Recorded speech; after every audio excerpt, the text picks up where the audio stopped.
Then all the other market. So इन्होंने उस momentum को बरकरार रखा है जो 2009 में जिस मोमेंटम की शुरुआत हुई थी ग्लोबल क्राइसिस के बाद।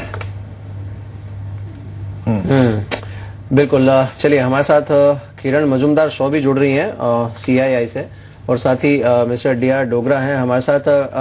मैम, शुक्रिया हमारे साथ इस बातचीत में शामिल होने के लिए। I am not going to ask you usual question कि आपको ये बजट कैसा लगा, कैसा नहीं, ये वो। Let me ask you a tough one. What is missing from this budget?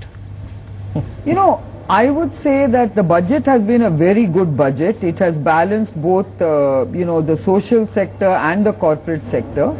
But I think from one aspect, I would have liked to seen a lot more articulation on Make in India. क्योंकि ये make in India जो programme है वो बहुत ही important flagship programme है ये government के लिए। तो मैंने सोचा था कि गवर्नमेंट काफी इस एजेंडा और प्रोग्राम पे कुछ स्पेसिफिक मेजर्स डिक्लेयर करेंगे, लेकिन what I saw instead was that there was a general announcements made about skill development, about ease of doing business, access to long-term capital. लेकिन ये सब of course is very important for industry as a whole. लेकिन अगर आप manufacturing sector देखा जाए तो इस सेक्टर के लिए थोड़े से स्पेशलाइज्ड इंसेंटिव्स भी चाहिए। और इस विषय पे मैंने सिर्फ कुछ special incentives for some backward areas उसके बारे में ही मैंने सुना।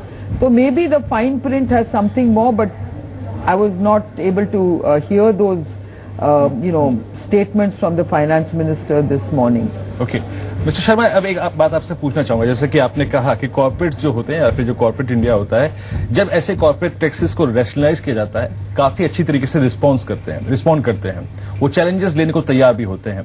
एक ऐसा दौर जब हम काफी मुश्किल से बाहर निकल के आए हैं, अब जब रेट कट की प्रोसेस शुरू हुई है, जो रिलीफ इस कॉर्पोरेट टैक्स कट से मिलेगा एग्जैक्टली उसका रिस्पॉन्ड कैसे दिखता है आप अर्निंग्स पे?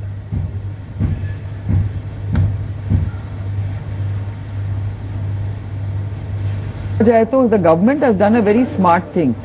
आज even if you look at today, I think the corporate rate really being paid averages it out at about 22%. So actually the government has realized that exemptions are actually skewing this 34% corporate tax. तो उन्होंने क्या किया है कि वो exemptions को सब निकालना चाहते हैं and you bring it down to a one flat 25%. I think it's a very smart way of doing it. बिल्कुल। चलिए मैम, बहुत बहुत शुक्रिया हमारे साथ इस बातचीत में शामिल होने के लिए। Thanks for joining us. Shankar, मैं आपसे ये जानना चाहूंगा कि एंड स्पेसिफिकली जैसे बैंकिंग के ऊपर